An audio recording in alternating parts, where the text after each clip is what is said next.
Симона, најпрво да ти посакам добре дојде тука и да ти кажам дека вечерва изгледаш феноменално. Верувам дека ова е и твоја креација.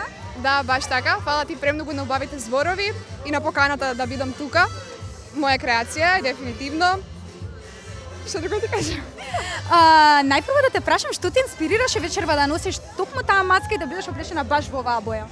Оваа маска има посебна приказна, барем за мене, затоа што пред некој месец, за секоја година правам роденденско видео и баш пред некој месец правевме пак такво роденденско видео и целата приказна беше со една вила, беше снимено на ранч и баш не добив прилика тоа што таа маска така да ја изнесам некаде и кога видов дека е тематски настан, јас знаев дека ова мора да го носам и баш така и направив маската да си одговара со чипката која што веќе има на фустанот и баш тоа ми беше и пораката, баш се осеќам мистично како вила, буквално беше изваков проектот што го правевме за роденденот, комплетно се поклопи.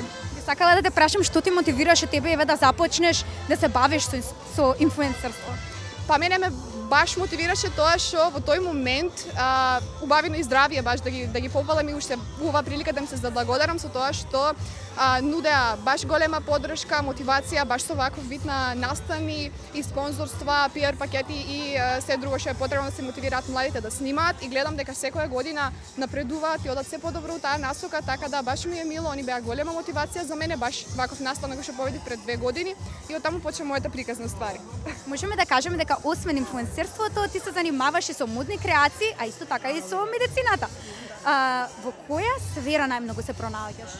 Па, првенствено се пренаоѓам највеќе во медицината, поради тоа што тоа ми беше желба уште од мала и работам на тој животен сон кој што знаеме дека се надградува бесконечно, можеме цел живот да учиме и нема да биде доста од медицина.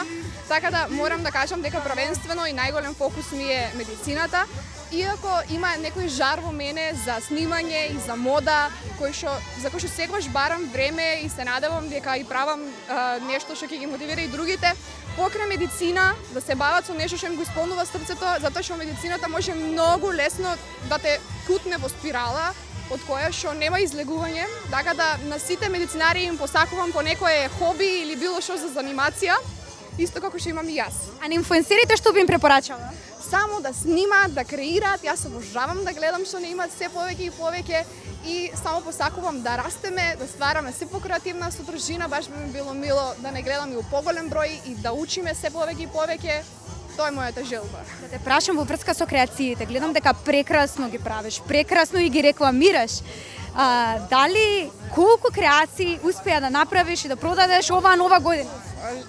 Јас него ни бројам тоа, затоа што у секој момент кога и да стигнеме да одговориме на пораки, да направиме, ние правиме, затоа што сепак до некаде сме лимитирани со тоа што јас го организирам целиот процес, а со оглед на тоа што имам и други обврски околу факултет, се трудам и давам се од себе, еве сега за Султана што победи и честитам му оваа прилика, го правевме фустанот и буквално го направивме за 3 дена. И углавно така и се трудиме да постасаме. Секоја порака, секоја желба што ја добиеме, се трудиме најдобро што можеме и во најкраток можен рок да ја искреираме, а за бројка стварно сега не би можела да дадам. Фала ти премногу за искрените одговори. Уште еднаш да ти кажам, изгледаш прекрасно и се гледаме во наредна прилика. Фала многу, исто и ти и се гледаме.